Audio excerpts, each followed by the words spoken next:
निम्नलिखित में से किसने सभी गोल मेज सम्मेलन में भाग लिया था।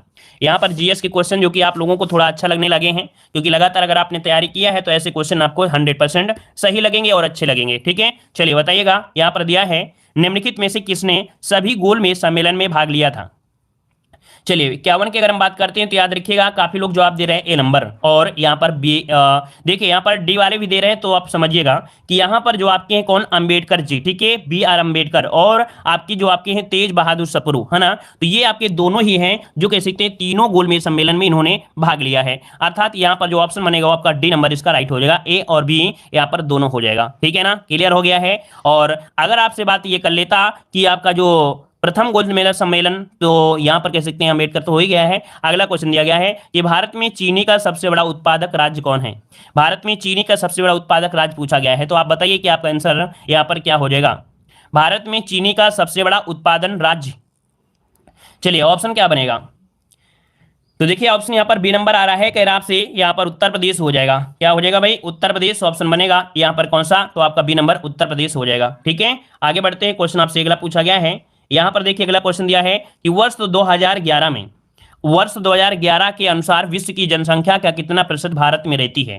तो आप लोग बताइए जल्दी से इस क्वेश्चन का जवाब कि आपकी जो भारत में है जनसंख्या वो कितनी % रहती है। हमने कई बार आपको पढ़ाया भी है। यहाँ पर जो ऑप्शन है कौन, 17.5। क्या है भाई, 17.5 है। ऑप्शन बन जाएगा आपका सी नंबर। आगे बढ़ते हैं। क्वेश्चन आपसे अगला पूछा है, 6 वर्ष की आयु से 14 वर्ष की आयु के बीच बच्चों को शिक्षा का अधिकार है, ये कैसा अधिकार दिया गया है। तो भाई 6 से 14 वर्ष के बच्चों के लिए अधिकार कैसा है, तो आपका मूल अधिकार है। क्या है भाई, मूल अधिकार, जो कि आपको पता है कि जो आपका 86वें संविधान संशोधन था, क्या 86वें संविधान संशोधन द्वारा शिक्षा के अधिकार को प्रभावी बनाया गया और सरकारी स्कूलों में मुफ्त शिक्षा की व्यवस्था की गई। तो ऑप्शन बन जाएगा आपका सी नंबर हो जाएगा। आगे बढ़ते हैं। क्वेश्चन आपसे अगला पूछा गया है, निम्नलिखित में से कौन सुमेलित नहीं है। यहाँ पर शहर है और आपकी नदी है, कौन सा शहर किस नदी के किनारे बसा हुआ है। तो चलिए यहाँ पर कोलकाता की अगर बात करते हैं तो हुगली नदी किनारे बसा है। इलाहाबाद आपकी गंगा नदी किनारे, डिब्रूगढ़ आपका है दिया गया ब्रह्मपुत्र नदी, आगरा दिया है गोमती नदी। तो भाई आगरा और यहां पर गोमती नदी का कहां से मेल हो सकता है, नहीं हो सकता है।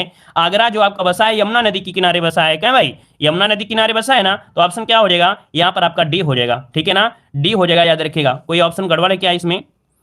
चलिए ऑप्शन गड़बड़ नहीं है, लगभग आपको यहाँ पर देखना है। यहाँ पर 53 नंबर में लगभग में आपको पहुंचना है। ठीक है, यहाँ पर लगभग में पहुंचना था, तो लगभग के अकॉर्डिंग आपका यही सही होगा। ठीक है ना। अगला क्वेश्चन आपसे दिया गया है कि भारतीय राष्ट्रीय कांग्रेस का प्रथम मुस्लिम प्रेसिडेंट आपका कौन सा। भारतीय राष्ट्रीय कांग्रेस का प्रथम मुस्लिम प्रेसिडेंट ये पूछा गया है। अब आप लोग जवाब दीजिएगा, यहाँ पर सही जवाब क्या हो सकता है।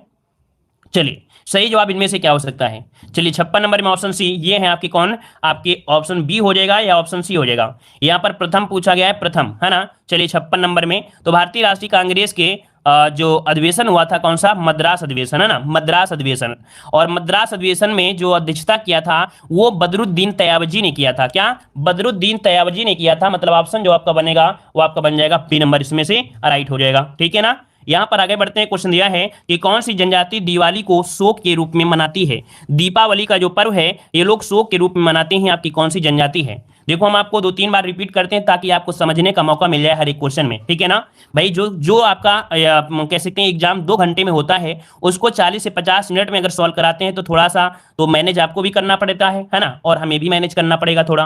तो चलिए कौन सी जनजाति दीपावली को शोक के रूप में मनाती है, तो हम लोग यहाँ पर जवाब देंगे क्या, थारू जनजाति। कौन सी, थारू जनजाति। याद रखिए वैसे तो सभी त्योहार ही मनाते हैं, लेकिन देखा जाए मुख्य रूप से दीपावली को ये शोक के रूप में मनाते हैं। ठीक है, आगे बढ़ते हैं। क्वेश्चन आपसे दिया गया है, कह रहा है 2020 का मेडिसिन का नोबेल पुरस्कार किसे दिया गया है। ये बताइए 2020 का मेडिसिन का जो नोबेल पुरस्कार है ये किसे दिया गया है। काफी अच्छे क्वेश्चन है, याद रखिएगा। यहाँ पर 3 लोगों को दिया गया था, है ना। हेपेटाइटिस सी वायरस की खोज करने के लिए दिया गया था। इनमें से 2 अमेरिकी और 1 ब्रिटिश वैज्ञानिक थे। तो इसका मतलब ऑप्शन हो जाएगा यहाँ पर डी नंबर, उपरोक्त सभी इसका राइट आंसर हो जाएगा। ठीक है, आगे बढ़ते हैं। क्वेश्चन आपसे अगला पूछा है, चरकुला नृत्य किस प्रदेश से संबंधित है। यहाँ पर आपको जवाब देना है चरकुला नृत्य का जो संबंध है ये आपकी कहां से है। तो आप लोग देखते ही जवाब दे सकते हैं कि सर आपके कहां से है, तो आपके उत्तर प्रदेश से है। याद रखिए ऑप्शन क्या हो जाएगा, उत्तर प्रदेश के ब्रज क्षेत्र से। क्या, इस नृत्य को ब्रज की शान मानी जाती है, अर्थात जो चरकुला नृत्य है इसे ब्रज क्षेत्र की शान मानी जाती है। इसमें क्या होता है, 108 दीपकों को एक पहिए पर रखा जाता है ना, और गोपियां इसमें क्या करती हैं, नृत्य करती हैं। ठीक है, आगे बढ़ते हैं। क्वेश्चन आपसे अगला पूछा गया है, कह रहा आपसे यहाँ पर भारत में प्रथम पंचवर्षीय योजना की जो शुरुआत की गई थी ये कब की गई थी, कब की गई थी। तो देख सकते हैं हैं आपके 1951 से, याद रखिए 1951 से शुरुआत की गई थी। बाद में क्या हुआ, 2014 के बाद इसका नाम परिवर्तन हो गया, किसका, प्रथम मतलब पंचवर्षीय योजना का। अब योजना आयोग की जगह कौन आ गया, नीति आयोग आ गया, है ना। तो इस प्रकार से ऑप्शन क्या होगा आपका, सी नंबर हो जाएगा। पहली पंचवर्षीय योजना में फोकस किया गया था कृषि पर, किस पर, कृषि पर फोकस किया गया था। आगे बढ़ते हैं, क्वेश्चन दिया गया है नीली क्रांति का संबंध किससे है, नीली क्रांति का संबंध किससे है। तो भाई आपको पता है भारत में यहाँ पर जो क्रांति है वो आपकी कौन, आपकी नीली क्रांति है मत्स्य पालन से है, क्या है, मत्स्य पालन से है। तो ऑप्शन क्या हो जाएगा आपका, बी नंबर। अगर हम बात करते हैं भारत में सबसे पहली क्रांति की शुरुआत कब से हुई थी, तो सबसे पहली क्रांति अगर पूछ ले तब, है ना। तो भाई सबसे पहली क्रांति हुई थी 1966-67 में, जो कि आपकी हरित क्रांति थी, है ना। सबसे पहली क्रांति यही थी जो कि हरित क्रांति थी, 66-67 में आपकी स्टार्टिंग की गई थी। और इसमें क्या किया गया था, उन्नत किस्म के बीजों से राहत आई, जो आपकी क्रांति रही थी, है ना। आगे बढ़ते हैं, क्वेश्चन दिया गया है निम्नलिखित में से कौन सी नदी डेल्टा बनाती है। तो चलिए भाई, डेल्टा बनाने वाली जो आपकी नदियां हैं वो आपकी कौन सी हैं, नर्मदा, यमुना, गंगा या इनमें से सभी। आपका राइट आंसर क्या हो जाएगा। चलिए कितने लोग यहाँ पर जवाब देंगे, तुक्का लगाएंगे, और कितने लोग यहाँ पर जवाब देने वाले हैं। चलिए लगभग सभी का जवाब आ गया है। हमने तो समझा था कि काफी लोग यहाँ पर तुक्का लगाएंगे, लेकिन तुक्का का प्रयोग नहीं किया है, क्योंकि यहाँ पर जो आंसर है कौन सी नंबर, गंगा नदी है। कौन सी भाई, गंगा नदी है, याद रखिएगा गंगा नदी डेल्टा बनाती है ना। लेकिन नर्मदा नदी क्या करती है, एस्ट्यूरी का निर्माण करती है। और यमुना नदी आपकी कह सकते हैं गंगा में मिल जाती है, तो डेल्टा बनाने का इसको समय ही नहीं मिलती है। तो ऑप्शन क्या हो जाएगा, सी नंबर इसका राइट हो जाएगा। चलिए आगे बढ़ते हैं, क्वेश्चन आपसे पूछा गया है, कह रहा आपसे भूकंप की तीव्रता किस उपकरण द्वारा मापी जाती है, भूकंप की तीव्रता किस उपकरण के द्वारा मापी जाती है। तो देखो उपकरण की अगर हम बात करते हैं तो रेक्टर स्केल होना चाहिए, है ना, कि कितने तीव्रता से आया है। लेकिन अगर ऑप्शन में नहीं दिया होता है तब आपको यहाँ पर लगाना होता है सेस्मोग्राफ। सेस्मोग्राफ मतलब होता है कि इससे भूकंप का अध्ययन किया जाता है, क्या, भूकंप का अध्ययन किया जाता है। लेकिन कभी अगर ऑप्शन में दे दिया जाए रेक्टर स्केल, तो आपको सबसे पहले रिएक्टर स्केल का प्रयोग करना है जब उसकी तीव्रता की बात करें तब, ठीक है ना, क्लियर हुआ। चलिए आगे बढ़ते हैं, क्वेश्चन आपसे पूछा गया है भारत में कर्क रेखा कितने राज्यों से होकर गुजरती है। और ये क्वेश्चन आपके हर एक एग्जामों में पूछा जाता है, चाहे यूपी टेट का एग्जाम हो, चाहे सीटेट एग्जाम हो, चाहे लेखपाल एग्जाम हो, चाहे कोई भी एग्जाम हो ना, ऑलराउंडर हर एक एग्जाम में क्वेश्चन पूछा जाता है। तो आपके याद रखिए 8 राज्यों से होकर गुजरती है। कितने भाई, 8 राज्यों से गुजरती है। आपकी हमने ट्रिक बताया था मित्र पर गमछा झार, है ना, गुजरात, राजस्थान, मध्य प्रदेश, छत्तीसगढ़, झारखंड, पश्चिम बंगाल, त्रिपुरा और मिजोरम से, है ना। तो ऑप्शन बनेगा सी नंबर। अगला क्वेश्चन यहाँ पर दिया गया है, उत्तर प्रदेश विधानसभा को कुल कितने निर्वाचन क्षेत्रों में विभाजित किया गया है, कुल कितने निर्वाचन क्षेत्रों में विभाजित किया गया है। तो आप लोग क्या जवाब देंगे, आप लोग जवाब देंगे 403। क्या जवाब देंगे, यहां पर 403 देंगे। इनमें से एक होता है, एक सदस्य होता है जो राज्यपाल के द्वारा मनोनीत किया जाता है ना, एक होता है जो राज्यपाल के द्वारा मनोनीत किया जाता है, जो कि आंग्ल इंडियन होता है, लेकिन वो अब क्या है, उसका काम समाप्त हो गया है। तो ऑप्शन इस अकॉर्डिंग क्या हो जाएगा, यहाँ पर भी हो जाएगा 403 हो जाएगा, ठीक है ना। चलिए आगे बढ़ते हैं, क्वेश्चन आपसे अगला पूछा गया है कि वन अनुसंधान संस्थान कहां पर स्थित है। वन अनुसंधान, तो वन कहां पर होते हैं भाई, जहां पर हरा भरा होता है, हरा भरा मतलब आपका देहरादून हो जाएगा, ऑप्शन बनेगा आपका सी नंबर, ठीक है। अगर बात करें कि इसकी स्थापना कब की गई थी, तो आपके 1906 में इसकी स्थापना की गई थी। कब, 1906 में इसकी स्थापना की गई थी, याद रखिएगा, ठीक है। और आगे बढ़ते हैं, क्वेश्चन आपसे अगला पूछा गया है कि म्यांमार की राजधानी इनमें से कौन सी है, म्यांमार की राजधानी इनमें से कौन सी हो जाएगी। तो देखिए भाई, यहां पर हमने बताया था यहाँ की मुद्रा क्या है, क्यात है, क्या है, क्यात है। और यहां पर देख सकते हैं कि जो आपका म्यांमार की राजधानी वो आपकी नेपई ताओ, क्या है, नेपई ताओ है, जो कि इसकी आपकी राजधानी है। ऑप्शन बने कौन सा, यहाँ पर सी नंबर राइट हो जाएगा, क्लियर है। चलिए अगला क्वेश्चन दिया गया है, 2011 की जनगणना के अनुसार उत्तर प्रदेश के किस जिले में सबसे कम साक्षरता है। सबसे कम साक्षरता की अगर हम बात करते हैं तो आप लोग जवाब क्या देंगे, आप लोग जवाब देंगे जो श्रावस्ती है, क्या भाई, जो श्रावस्ती है, यहाँ पर सबसे कम क्या है, आपके पढ़े लिखे हैं, अर्थात ऑप्शन क्या बनेगा, यहाँ पर डी नंबर आपका हो जाएगा, ठीक है ना। लाइक की संख्या बहुत ज्यादा है, लेकिन यहाँ पर लाइक की संख्या कम है ना। तो भाई लाइक की संख्या बढ़ाइए। अगर आप डेली का डेली यहाँ पर जुड़ते हैं तो कुछ ना कुछ हमसे ज्ञान जरूर लेते हैं ना। आप लोगों के लिए हम इतना ज्ञान दे रहे हैं कि आप लोगों का एक लाइक भी बहुत कम पड़ जाता है ना। इतना ज्ञान मिल जाता है कि अगर एक लाइक भी की बात करें तो एक लाइक भी आपका कम होता है। तो जितने लोग भी जुड़े रहते हैं भाई, वीडियो को लाइक शेयर जरूर करते रहिएगा।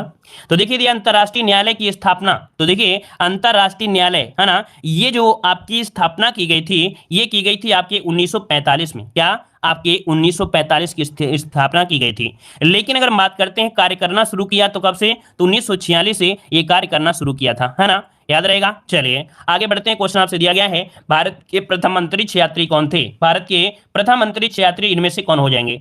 चलिए आपका जवाब क्या हो जाएगा, मोहन राकेश, चलिए जवाब हो जाएगा सी नंबर। ये है आपकी कौन, राकेश शर्मा है, याद रखिए राकेश शर्मा है, याद रखिएगा। अगर हम बात करते हैं भारत के ये पहले थे और विश्व के कौन से नंबर के थे, तो 138वें नंबर के, याद रखिए विश्व के 138वें नंबर के ये अंतरिक्ष यात्री थे राकेश शर्मा, जो कि आपकी बात करें कहाँ के रहने वाले हैं, ये पटियाला के रहने वाले थे। क्या पटियाला कहाँ पड़ता है, आपके पंजाब में रहने वाले थे, है ना। और इन्होंने भारत पाक युद्ध जो कि 1971 में हुआ था उसमें इन्होंने हिस्सा भी लिया था, ठीक है ना। और 1984 में, कब, 1984 में 8 दिन के लिए, कितने, 8 दिन के लिए ये अंतरिक्ष में यहां पर यात्रा किया भी था, याद रखिएगा। इतने पॉइंट आपको नोट कर लेना है। आगे बढ़ते हैं, क्वेश्चन आपसे दिया गया है कि ग्रेमी पुरस्कार किस क्षेत्र में दिया जाता है, ग्रेमी पुरस्कार किस क्षेत्र में दिया जाता है। तो यहां पर देख सकते हैं कि जो आपका संगीत का क्षेत्र है, क्या कि ग्रेमी पुरस्कार संगीत जगत का सबसे प्रतिष्ठित अवार्ड माना जाता है, ठीक है ना। तो ऑप्शन क्या हो जाएगा, यहां पर आपका बी हो जाएगा। चलिए आगे बढ़ते हैं। अच्छा, ग्रेमी अवार्ड को एक नाम और भी होता है, ग्रामोफोन अवार्ड। अगर क्वेश्चन ये पूछ ले कि ग्रामोफोन अवार्ड किसे कहते हैं, ग्रामोफोन अवार्ड किसे कहते हैं, तो याद रखिएगा कि ग्रेमी पुरस्कार को ही ग्रामोफोन आविष्कार भी कहा जाता है, क्योंकि आपने देखा होगा ग्रेमी जो उसका जो डिजाइन बना होता है वो एक ग्रामोफोन के जैसा इसका डिजाइन भी होता है। तो ऐसे याद रखिएगा ग्रेमी पुरस्कार का दूसरा नाम क्या है, याद रखिए इस नाम का दूसरा नाम या मूल नाम ग्रामोफोन अवार्ड भी कहा जाता है। पहचान ये आपको याद रहेगी, याद रहेगा। चलिए अगला है अंतर्राष्ट्रीय महिला दिवस कब मनाते हैं, अंतर्राष्ट्रीय महिला दिवस कब मनाते हैं, तो भाई आपके 8 मार्च को मनाते हैं। क्या, 8 मार्च को मनाते हैं, याद रखिएगा। विश्व के विभिन्न क्षेत्रों में महिलाओं के प्रगति या प्रति सम्मान और प्रशंसा और प्यार प्रकट करने के लिए इस दिन को महिलाओं के आर्थिक और उनकी सहायता के लिए ये कह सकते हैं आपका मनाया जाता है, जो कि आपका कह सकते हैं दिवस है। ऑप्शन बनेगा आपका सी नंबर। चलिए आगे बढ़ते, क्वेश्चन दिया है ढिंग एक्सप्रेस के नाम से कौन प्रचलित है, ढिंग एक्सप्रेस के नाम से कौन प्रचलित है। चलिए तो देखिए यहाँ पर हिमा दास का नाम आपने सुना होगा, बहुत ही अच्छे तरीके से आपने सुना होगा, हिमा दास आपने नाम सुना होगा। तो यहां पर याद रखिएगा जो आपके हिमा दास है, हिमा दास को ढिंग एक्सप्रेस के नाम से जाना जाता है। ये एक भारतीय धावक हैं, क्या है, एक भारतीय धावक हैं जो कि अंडर 20 एथलेटिक्स चैंपियन की 400 मीटर दौड़ में स्वर्ण पदक भी ये जीती थी, जो कि पहली भारतीय महिला थी, ठीक है। आगे बढ़ते हैं, क्वेश्चन आपसे अगला पूछा गया है, कह रहा आपसे इनपुट का आउटपुट में रूपांतरण किसके द्वारा किया जाता है, इनपुट का आउटपुट में रूपांतरण किसके द्वारा किया जाता है। तो याद रखिएगा यहां पर देखिए कौन सा ऑप्शन है, यहां पर जो सीपीयू है, क्या भाई, जो आपका सीपीयू अर्थात कंट्रोल प्रोसेसिंग यूनिट, जिसे प्रोसेसर या माइक्रो प्रोसेसर के भी कहा जाता है, ये कंप्यूटर का प्राथमिक घटक होता है और इसे अक्सर कंप्यूटर का दिमाग भी कहते हैं। तो याद रखिए इसका ऑप्शन क्या हो जाएगा, आपका सी नंबर यहां पर राइट हो जाएगा। चलिए आगे बढ़ते हैं, क्वेश्चन आपसे अगला पूछा गया है, कौन सी विटामिन जल में घुलनशील होती है। हमने आपको बताया था बच्चा पानी में घुल जाता है, और बच्चा पानी में घुल गया या डूब गया, बच्चा पानी में क्या हो गया, डूब गया, तो आपका बच्चा बी सी, ये जो आपके बी और सी हैं ये आपके पानी में घुलनशील होते हैं, शेष जो आपके बचते हैं वो आपकी वसा में घुलनशील होते हैं। अगला क्वेश्चन आपसे दिया है कि भारत में हरित क्रांति का श्रेय किसे जाता है, भारत में हरित क्रांति का श्रेय किसे जाता है। तो कह सकते हैं कि आपके डॉक्टर स्वामीनाथन जो आपके हैं, इन्हें भारत में हरित क्रांति का यहाँ पर जनक माना जाता है। इनकी शुरुआत की वजह से आपकी 1966 और 67 में यहाँ पर प्रारंभ हुई थी हरित क्रांति, ठीक है। अगर हरित क्रांति की हम बात करते हैं तो भारत के पंजाब, हरियाणा और उत्तर प्रदेश के आदि राज्यों में प्रभावित क्षेत्र आपके हुए थे, अर्थात इसे यहां पर सफलता मिली थी। आगे बढ़ते हैं, क्वेश्चन दिया गया है भारत में सबसे अधिक उपजाऊ मृदा आपकी कौन सी है। चलिए 77 का ऑप्शन देना है।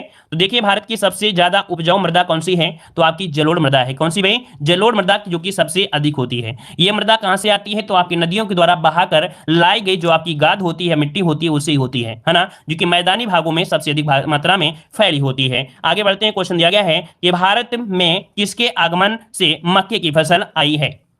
चलिए मक्का जो आया है ये किसके द्वारा लाया गया है, तो भाई जो पुर्तगाली हैं, है ना, पुर्तगाली, जो ऑप्शन बनेगा आपका ए नंबर कि पुर्तगाली के आगमन से। देखिए जो आपका मक्का हो गया, आलू हो गया, टमाटर हो गया, तंबाकू, क्या, मक्का, आलू, टमाटर, तंबाकू विशल भारत में आई है। और मक्का जो कि एक आपको पूछा जाता है एग्जाम में कैसी फसल है, तो आपकी खरीफ की फसल है। तो याद रखिए इससे क्वेश्चन आपको बहुत याद रह सकते हैं, ठीक है। आगे बढ़ते हैं, क्वेश्चन दिया है गांव चलो परियोजना किस राज्य में शुरू की गई, गांव चलो परियोजना किस राज्य में शुरू की गई। तो यहां पर ये परियोजना है आपके 2005 में भारतीय चिकित्सक संघ के द्वारा शुरू की गई थी गांव चलो परियोजना, जो कि आपके ऑप्शन ए हो जाएगा गुजरात में। याद रखिए गुजरात में एक जिला पड़ता है मेहसाना, क्या है भाई, एक जिला पड़ता है मेहसाना, तो मेहसाना जिले से इसकी शुरुआत की गई थी 2005 में कि भारतीय चिकित्सक संघ द्वारा गांव चलो अभियान की शुरुआत की गई थी। चलिए आगे बढ़ते, क्वेश्चन आपसे अगला पूछा है पशुओं में खुरपका मुंहपका रोग के क्या लक्षण होते हैं। ये अगर लक्षण हो जाएं तो इनमें से क्या होगा, याद रखिए उसमें क्या होता है, चलने में तकलीफें होती हैं, दुर्बलता आती है तथा दुबलेपन आता है, मुंह में छाले भी पड़ जाते हैं। तो इस कारण से ऑप्शन क्या बन जाएगा यहाँ पर, डी नंबर, उपर्युक्त में से सभी आपका यहाँ पर लक्षण देखने को मिलते हैं। आगे बढ़ते हैं, क्वेश्चन दिया गया है कि इजारेदारी व्यवस्था किस गवर्नर जनरल के शासनकाल में शुरू की गई थी। 81 का जवाब दीजिए, यहाँ पर आपका राइट आंसर यहाँ पर क्या हो जाएगा।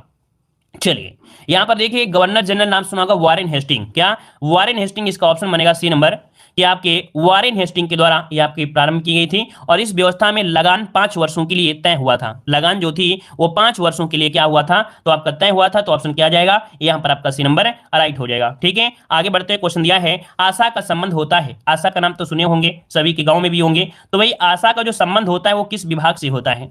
यहां पर देखिए आपका आंसर क्या हो जाएगा। चलिए यहां पर देख रहे आयकर विभाग से, तो भाई आयकर विभाग से हो सकता है क्या। आशा जिसका संबंध होता है स्वास्थ्य विभाग से, यहां पर ऑप्शन क्या होगा, बी नंबर हो जाएगा, स्वास्थ्य विभाग से होता है। आशा मतलब कह सकते हैं इसे इंग्लिश बोलते हैं एक्रेडिट सोशल हेल्थ एडवाइजिंग। ठीक है, तो आशा का जो काम होता है वो स्थानीय स्वास्थ्य केंद्र के माध्यम से गरीब महिलाओं को स्वास्थ्य सेवाएं क्या करती हैं, प्रदान करती हैं। तो ऑप्शन बनेगा आपका बी नंबर। ठीक है, अगला क्वेश्चन आपसे दिया है भारतीय कृषि अनुसंधान एवं प्रबंधन अकादमी कहां पर स्थित है। यहां पर आंसर दीजिएगा, आपका आंसर इनमें से क्या हो जाएगा, भारतीय कृषि अनुसंधान एवं प्रबंधन अकादमी कहां स्थित है। चलिए इसका राइट आंसर हो जाएगा आपके हैदराबाद में। कहां पर है आपके, हैदराबाद में, याद रखिए हैदराबाद में। अगर हम बात करते हैं तो हैदराबाद में कहां पर, राजेंद्र नगर पड़ता है, हैदराबाद में एक राजेंद्र नगर पड़ता है जो कि आपके 1976 में इसकी स्थापना की गई थी। ठीक है, हाँ अगर ये क्वेश्चन पूछ लेता, अगर ये क्वेश्चन पूछ लेता कि भारतीय कृषि अनुसंधान संस्थान, ठीक है, क्या पूछ लेता, भारतीय कृषि अनुसंधान संस्थान, तब आपका दिल्ली हो जाता, क्या दिल्ली हो जाता, लेकिन यहां पर क्या है, अनुसंधान और प्रबंधन है, तो ये आपके हैदराबाद हो जाएगा। ठीक है, आगे बढ़ते हैं, क्वेश्चन आपसे दिया है कि भारत के पंचायती राज व्यवस्था का वास्तुकार अर्थात शिल्पीकार किसे कहा जाता है। देखो इसके पहले भी आपके मॉडल पेपर में हमने क्वेश्चन कहा था, वास्तुकार अर्थात जिसे हम लोग शिल्पीकार कहते हैं, ये है आपके बी आर मेहता। कौन, बी आर मेहता है, याद रखिए बी आर मेहता को भारत में पंचायती राज व्यवस्था का वास्तुकार या शिल्पीकार कहा जाता है। याद रखिए वी आर मेहता लोकतांत्रिक विकेंद्रीकरण की सिफारिश की थी और वी आर मेहता ने त्रिस्तरीय पंचायत के प्रावधान की भी सिफारिश किया था। तो ऑप्शन बनेगा आपका ए नंबर। आगे बढ़ते हैं, क्वेश्चन आपसे दिया गया है कि जिले का सर्वोच्च राजस्व अधिकारी होता है वो आपका कौन सा होता है। चलिए यहां पर जवाब देना है, जिले का जो सर्वोच्च राजस्व अधिकारी होता है वो कौन सा होता है। यहां पर आपका आंसर क्या हो जाएगा, कितने स्टूडेंट इस प्रश्न का जवाब सही देने वाले हैं। चलिए तो 85 का ऑप्शन आ रहा है, कह रहे हैं डी नंबर होगा। भाई डी नंबर तो नहीं होगा, यहां पर याद रखिए जिले का सर्वोच्च राजस्व अधिकारी जो होता है, राजस्व अधिकारी ये होता है आपका जो कलेक्टर होता है, क्या कलेक्टर। याद रखिएगा कि हम लोग दो प्रकार से जानते हैं, कलेक्टर बोल लेते हैं, कभी कभी डीएम भी कह देते हैं, दोनों प्रकार होते हैं। जब राजस्व एकत्रित करता है, क्या जब राजस्व एकत्रित करता है तब इसे हम लोग कलेक्टर कहते हैं, और जब न्यायिक का कार्य करता है तब हम लोग इसे डीएम कह देते हैं। याद रखिएगा, ठीक है, तब उसे हम लोग डीएम कह देते हैं, पद वही है, बस यही होता है। जब राजस्व एकत्रित करता है तो उसे कलेक्टर कहेंगे, और जब ये न्यायिक के कार्य में करता है तब उसे हम लोग डीएम बोल देते हैं। ठीक है ना, छोटा सा अंतर था, कोई दिक्कत इसमें नहीं था। आगे बढ़ते हैं, क्वेश्चन दिया है राज्य वित्त आयोग है एक, मतलब राज्य वित्त आयोग जो है ये कैसा है, अर्थात एक ऐसी संस्था है।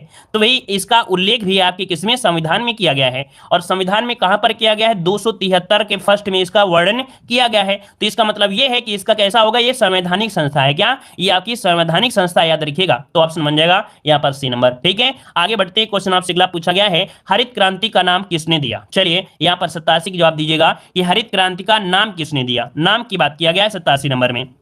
चलिए काफी शेर शेरनी यहाँ पर ऐसे भी हैं जो इस प्रश्न का जवाब गलत दे रहे हैं, और कुछ ऐसे भी स्टूडेंट हैं, हम देख रहे हैं कि हमारे काफी पुराने स्टूडेंट हैं फिर भी इस क्वेश्चन का जवाब गलत दे रहे हैं। ऐसी आप लोग ऐसा क्यों करते हैं भाई, जब आपको पता है कि हरित क्रांति का नाम दिया गया है, यहाँ पर ऐसा नहीं बोला है कि हरित क्रांति कौन लाए थे। अगर नाम की बात करें, नाम की बात करें तो विलियम गॉड, याद रखिए हरित क्रांति का नाम जो दिया है वो विलियम गॉड ने दिया था। अगर बात कर लेता विश्व में हरित क्रांति के जनक तो आप लोग बोरलाग बोलते, और अगर ये पूछता भारत में हरित क्रांति तब आप लोग स्वामीनाथन बोलते। सभी का अंतर है, थोड़ा थोड़ा है, तो आप लोग नोट करिएगा। बहुत गलतियां हो रही हैं, ऐसे स्टूडेंट को देख रहे हैं जो हमारे स्टूडेंट लगातार जुड़े हैं, है ना। तो चलिए आगे बढ़ते हैं, क्वेश्चन आपसे अगला पूछा गया है यार लेखपाल के कार्यों का सामान्य निरीक्षण अधिकारी कौन होता है। लेखपाल के कार्यों का सामान्य निरीक्षण अधिकारी इनमें से कौन होता है। तो याद रखिएगा आपका जो कानूनगो होता है, क्या यहाँ पर लेखपाल के सभी कार्यों का जो सामान्य निरीक्षण होता है वो कानूनगो करता है, और यह कानूनगो प्रत्येक तहसील में मौजूद होता है, मतलब जो कानूनगो मिलेगा हर एक तहसील में देखने को मिलेगा। आगे बढ़ते हैं, क्वेश्चन दिया है 1 एकड़ में कितना बीघा होता है, 1 एकड़ में कितना बीघा होता है, यहाँ पर आंसर आपको देना है। है आपका सही जवाब क्या हो जाएगा। चलिए ऑप्शन आ रहा है डी नंबर। चलिए डी नंबर मतलब 4.8 बीघा, क्या 4.8, वो भी कैसा, कच्चा बीघा होता है, क्या कच्चा बीघा होता है, याद रखिएगा, ठीक है ना। और यहां पर आगे बढ़ते हैं, क्वेश्चन आपसे अगला पूछा गया है, कह रहा है किस पंचवर्षीय योजना के दौरान भारत में मिश्रित अर्थव्यवस्था की शुरुआत की गई थी। चलिए यहां पर बताइए किस पंचवर्षीय योजना के दौरान भारत में मिश्रित अर्थव्यवस्था की शुरुआत की गई थी। यहां पर आंसर आपका राइट क्या हो जाएगा, कह रहे तृतीय होगा। तो भाई यहां पर देखिए 90 का जो ऑप्शन हो जाएगा वो आपका हो जाएगा बी नंबर, द्वितीय अर्थव्यवस्था। मतलब कि जो भारत में द्वितीय पंचवर्षीय योजना थी उसके दौरान मिश्रित अर्थव्यवस्था की शुरुआत की गई थी। द्वितीय पंचवर्षीय योजना कब से, 56 से लेके आपकी कब 61 के बीच चली थी, तो ऑप्शन आपका बनेगा बी नंबर। चलिए आगे बढ़ते हैं, क्वेश्चन दिया गया है निम्नलिखित में से कौन सी योजना महिला सशक्तिकरण से जुड़ी हुई है।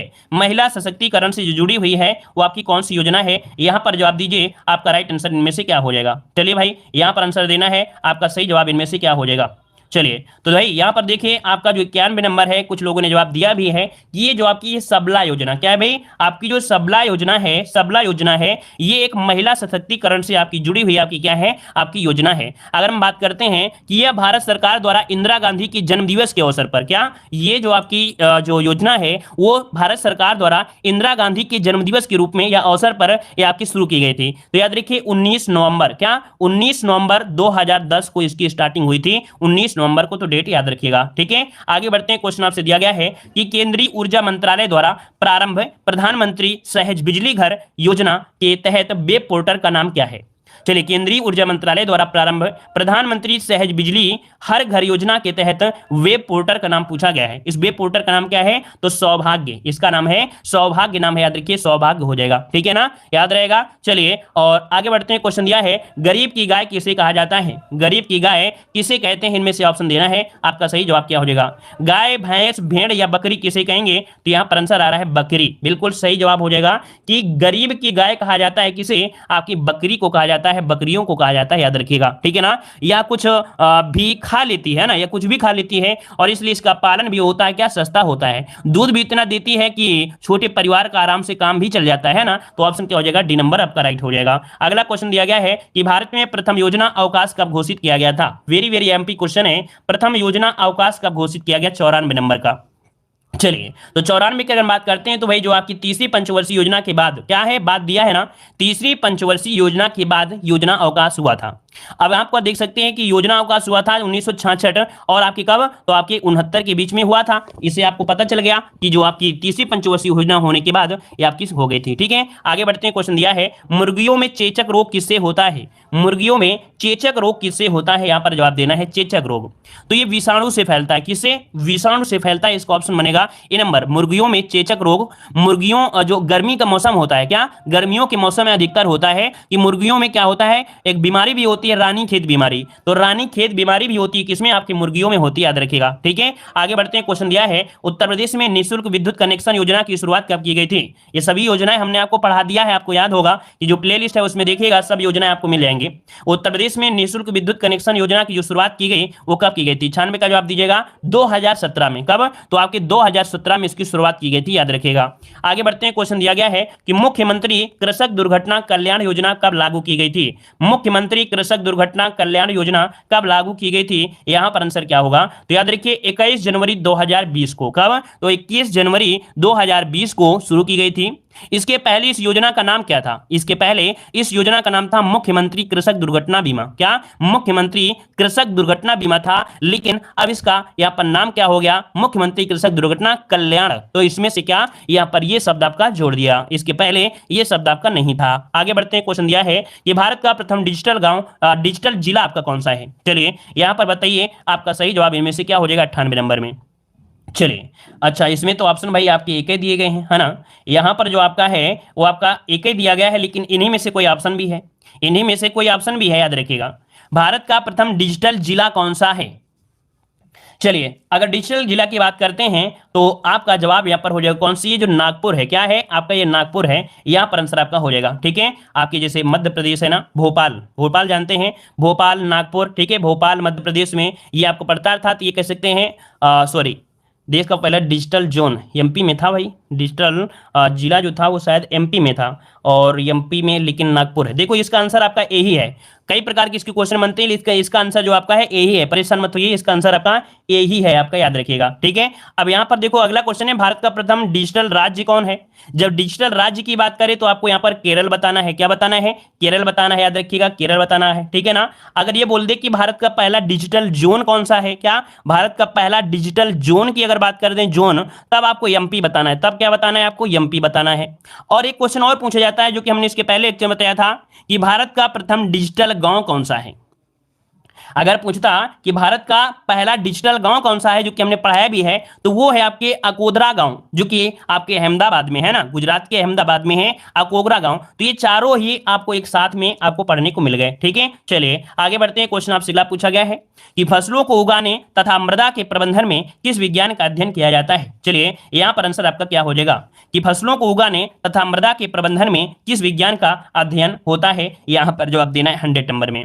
तो यहां पर देखो क्या कृषि विज्ञान है, कोशिका विज्ञान है, सस्य विज्ञान है, और आपका इनमें से कौन है। तो यहां पर आपका जवाब सही क्या हो जाएगा भाई, सभी लोग कमेंट बॉक्स में कमेंट करेंगे। फसलों को उगाने तथा मृदा के प्रबंधन में किस विज्ञान का अध्ययन किया जाता है। चलिए अगर मृदा की बात कर लेता, मृदा की बात करता सिर्फ, तो हम लोग यहां पर क्या होता, तो हमारा आंसर अलग हो जाता है, सिर्फ मृदा की बात करता है ना। अब यहां पर फसल है और इसके साथ मृदा है, तो इसका आंसर होता है क्या, इसे कहते हैं सस्य विज्ञान। क्या इसे बोलते हैं? सस्य विज्ञान कहा जाता है। जो लोग गलती कर रहे थे तो अपना नोट कर लीजिएगा, इसका आंसर हो जाएगा सी नंबर, सस्य विज्ञान। सस्य विज्ञान कृषि क्षेत्र में क्या होता है, भौतिक, रासायनिक व जैविक ज्ञान के द्वारा लाभकारी फसल उत्पादन और महत्वपूर्ण योगदान आपका प्रदान होता है। दिया गया है कि निम्नलिखित में से कुरुक्षेत्र के रचयिता आपके कौन है। चलिए इसका जवाब दीजिएगा कि कुरुक्षेत्र के रचयिता इनमें से राइट आंसर क्या बनेगा।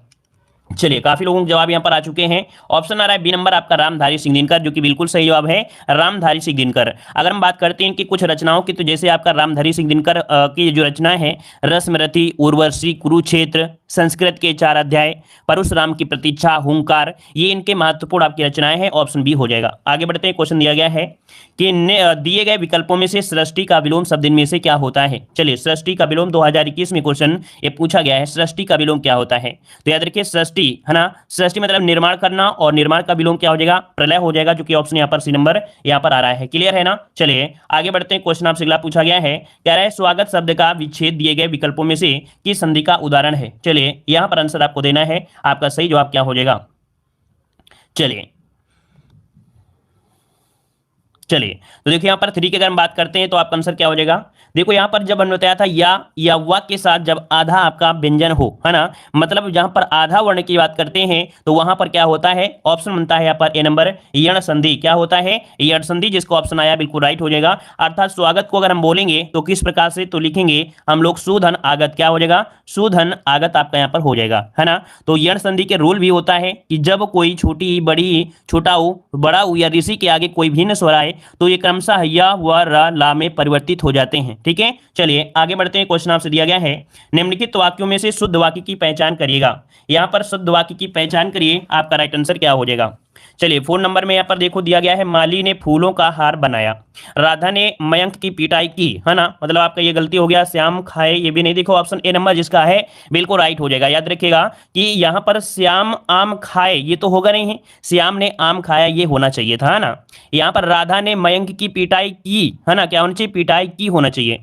फिर दिया है कोमल की आवाज बहुत सुंदर है, सुंदर नहीं, यहां पर सुरीली कह सकते थे, है ना। तो इस कारण से ये तीनों आपकी गलत थे, ऑप्शन ए हो जाएगा राइट। नेक्स्ट क्वेश्चन आपसे दिया गया है, कह रहा है जिसे देखता हूं वही स्वार्थी निकलता है, इस वाक्य में कौन सा कारक है।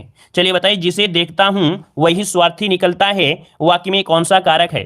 तो देखो यहां पर क्या हो रहा है, जिसे वही, अर्थात ये संबंध को दर्शा रहा है, तो ऑप्शन क्या हो जाएगा, डी नंबर, ये संबंध कारक है। ऑप्शन बनेगा आपका कौन सा, यहां पर डी नंबर। आगे बढ़ते हैं, नीरस में कौन सा समास है, नीरस में कौन सा समास है। तो चलिए देखो यहां पर क्या करेंगे, जब नीरस को तोड़ेंगे तो यहां पर एक निकलेगा नहीं, है ना, फिर इसके बाद रस निकलेगा, मतलब यहां पर एक प्रकार का उपसर्ग निकलेगा, और जिसमें कभी भी उपसर्ग निकलता है उसे क्या कहते हैं, अव्ययी भाव समास कहते हैं। तो 6 का ऑप्शन क्या बन जाएगा, यहां पर बन जाएगा आपका सी नंबर, आपका अव्ययी भाव समास यहां पर राइट हो जाएगा। चलिए आगे बढ़ते हैं। क्वेश्चन आपसे अगला पूछा गया है, दिए गए विकल्पों में से सैंधव की शब्द का समानार्थी है। सैंधव का समानार्थी पूछा गया है, जो कि आप तुरंत जवाब दे सकते हैं कि सर सैंधव मतलब होता है घोड़ा, या कह सकते हैं तुरंग।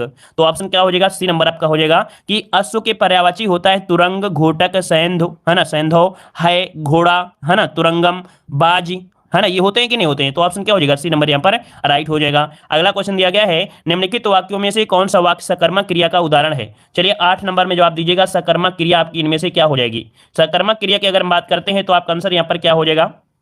चलिए बी नंबर दे रहे हैं सभी लोग, बी नंबर, मतलब यहाँ पर देखो कुछ लोग यहाँ पर सी भी दे रहे हैं, लेकिन यहाँ पर देखो केला क्या हो जाएगा, यहाँ पर कर्म हो जाएगा, खाना क्या हो जाएगा, क्रिया हो जाएगी, और यहाँ पर ये हो गया कर्ता। अब यहाँ पर कर्ता कर्म क्रिया है, अर्थात ये सकर्मक क्रिया हो गया कि नहीं हो गया, हो गया। अब यहाँ पर देखिए जो आपका दिया गया कौन सा, सी नंबर दिया गया है कि चलती है, तो क्या चलती है, कहोगे कि रेलगाड़ी चलती, तो रेलगाड़ी तो ये कर्ता हो गया है ना, क्या हो गया, कर्ता।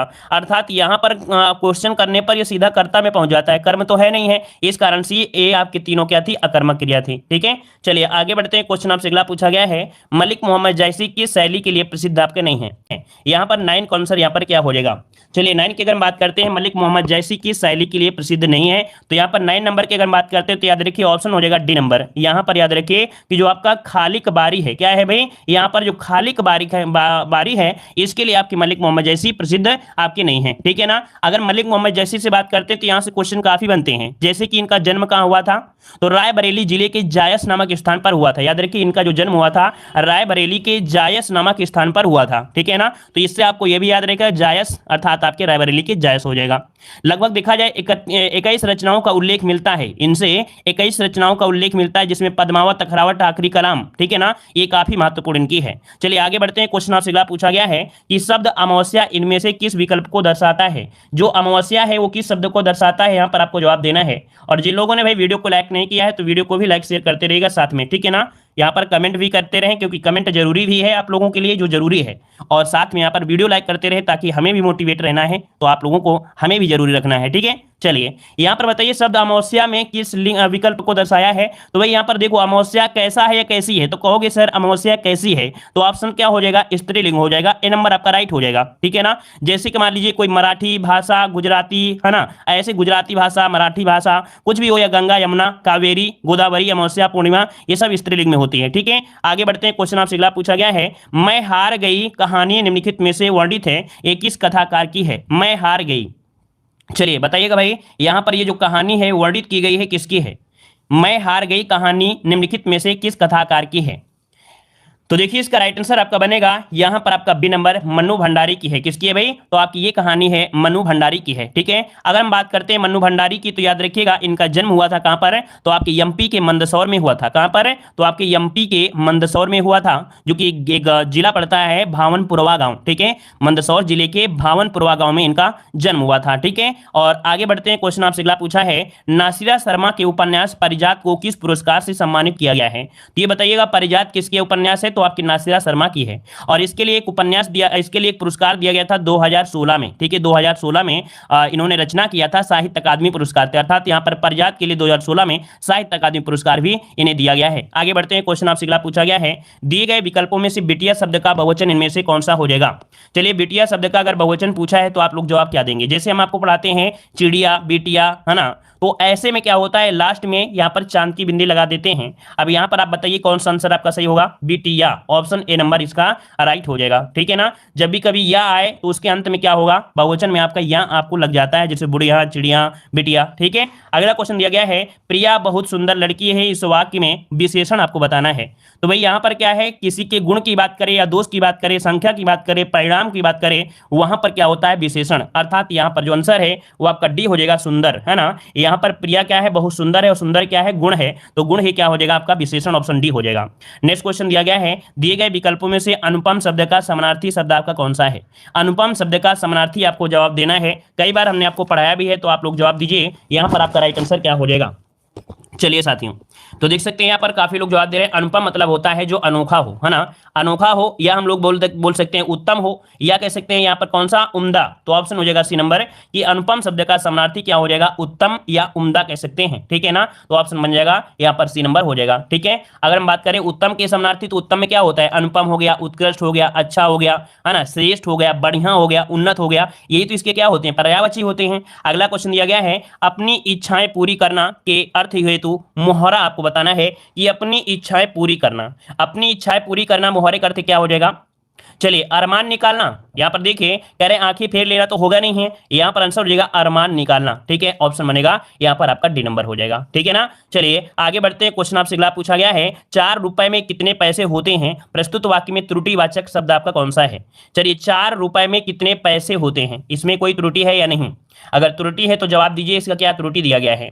तो 4 रुपए में कितने पैसे होते हैं, 4 रुपए में कितने पैसे होते हैं, यहाँ पर 17 नंबर में। तो जो आपका आंसर है कौन सा भाई, सी वाला रुपया।